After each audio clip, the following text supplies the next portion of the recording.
Hey guys, I'm Naomi Mhango. Welcome to my channel. Guys, thank you for watching my previous video. For everybody that liked, commented, thank you so much. Please keep watching, subscribing, telling people to tell others. Thank you so much. So today, this video actually should have come before the previous video, but timing. So anyway, today's video, I'm just going to be sharing with you important conversations my husband and I thought to have before getting married. So if you're interested in hearing our point of view, please keep watching. Don't forget to tell a friend to tell a friend.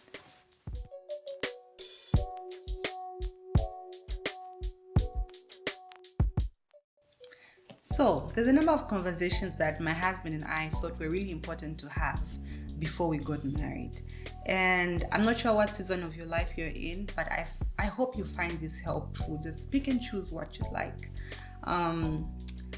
For us, by the time we're dating for about a year, we already had an idea of morals and values that the other person held.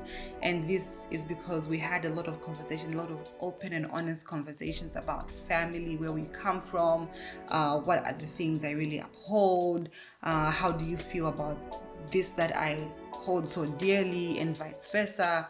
So all that. But I'm just going to give you like a few main things that we talked about that I really think are so important to talk about before you get married. So the first thing is, what do you believe in? I think for my husband and I, it was really easy because we went to the same church. I kind of saw how he led his life, he saw how I led my life and all that jazz. But I think about this as something really important because sometimes you meet someone that your belief and their belief does not really align. So my question is, how do you tackle that situation? If you do decide to go ahead, is it compromise? And what does that compromise look like? Because you have to think about it in the long run, especially if you decide to have children. So let's say you're Christian and the person you're with probably is not Christian. So maybe they're uncomfortable with going to church as well. They're not open to that. And what do they think when you have children? Are they okay with you going with children to church? And if they go to another place, do they want to take their children with them? So you have to have in-depth conversations about that. I feel like it would be really sad to start having that conversation after you get married, or just brush it off and decide, oh, it's going to figure itself out. Things don't figure themselves out. You have to figure it out. You have to face it. You just have to figure it out. So I really think that's important. What do you believe in? What does the other person believe in? And how do you choose to live your lives, even when children come in, looking at what you both believe in? So yeah, that's something that we had to talk about. And thank God that a lot of things were really in line, and there were places that we thought, okay, I can compromise here, I can compromise here. But for us, the biggest things were really aligned, which really helped us. Yeah. So the second thing that we talked about with my husband was finances.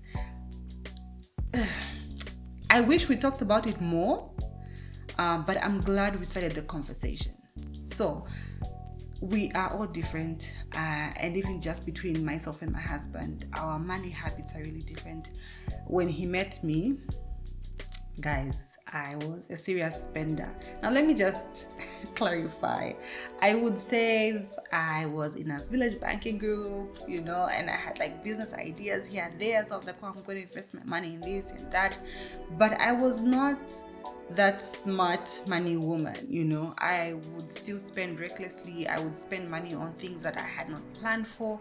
Then I meet this guy who is so logical. He thinks about how he spends his money, where he wants to take his money. It was just so different from what I was used to, but for me, it was a necessary conversation because I was blind to so much.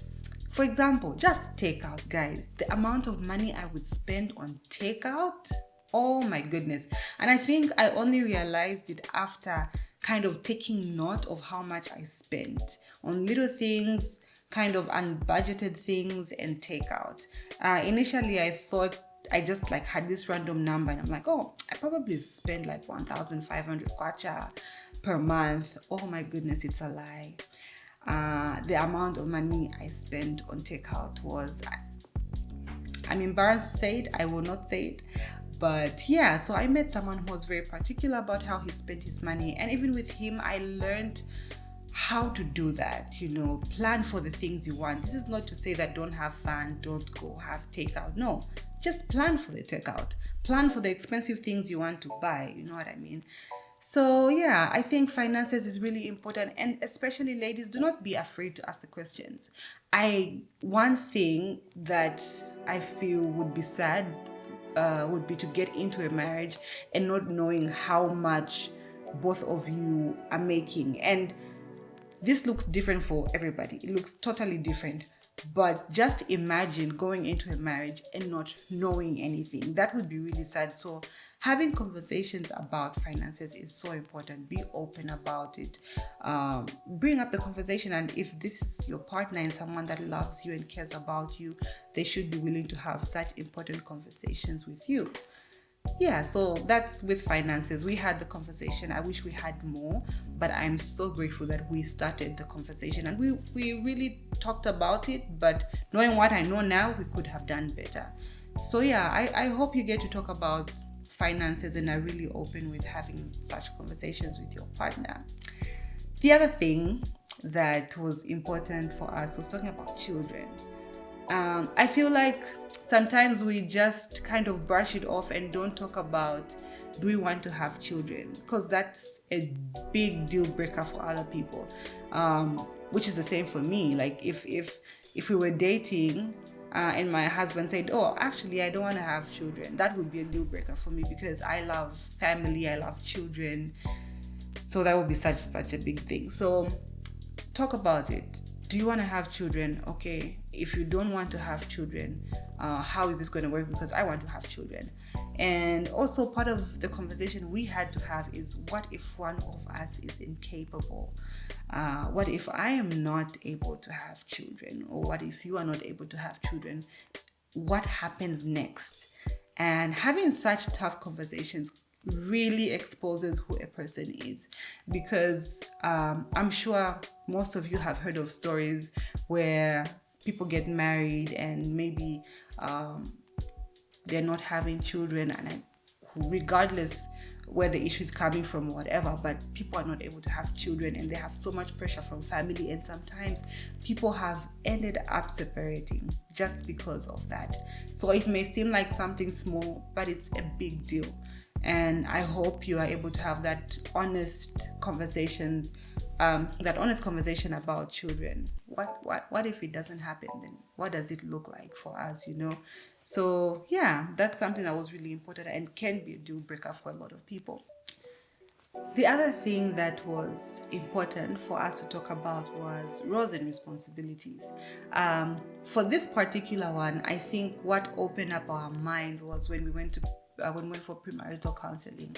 One of the topics we had was roles and responsibilities, and we found that it was really important. I needed to understand what he thought about roles and responsibilities. Does he have expectations about what he would like me to do that I don't know?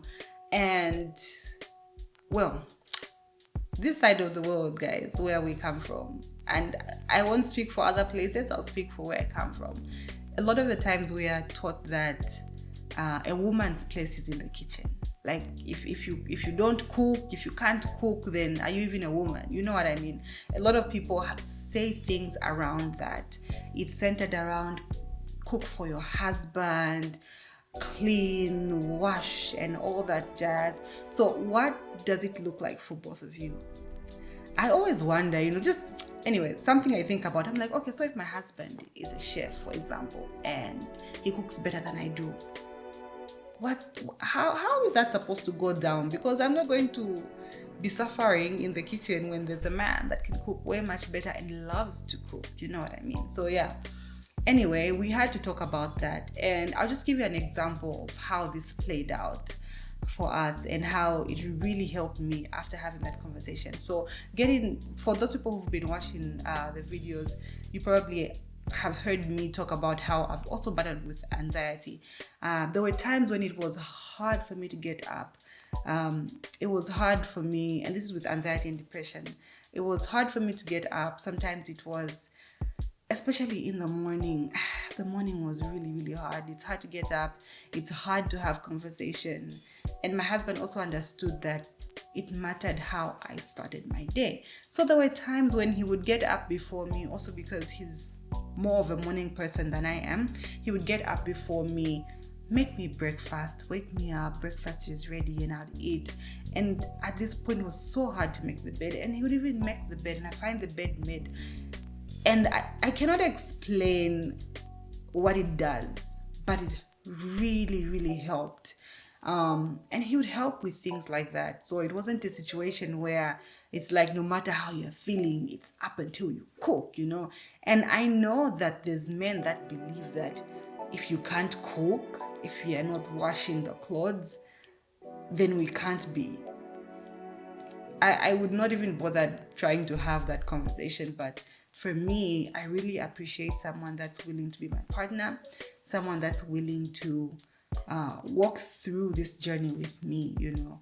So it's not about I have to be in the kitchen cooking all the time. It's not about that. It's about a partnership.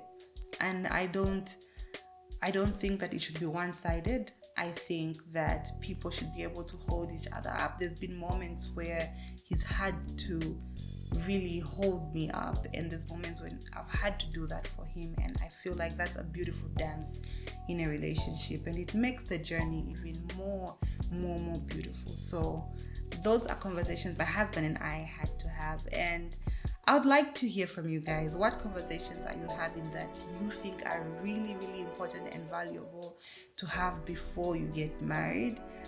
So those are just some of what we talked about. There's more that we had spoken about, but yeah, that's just my 2 cents.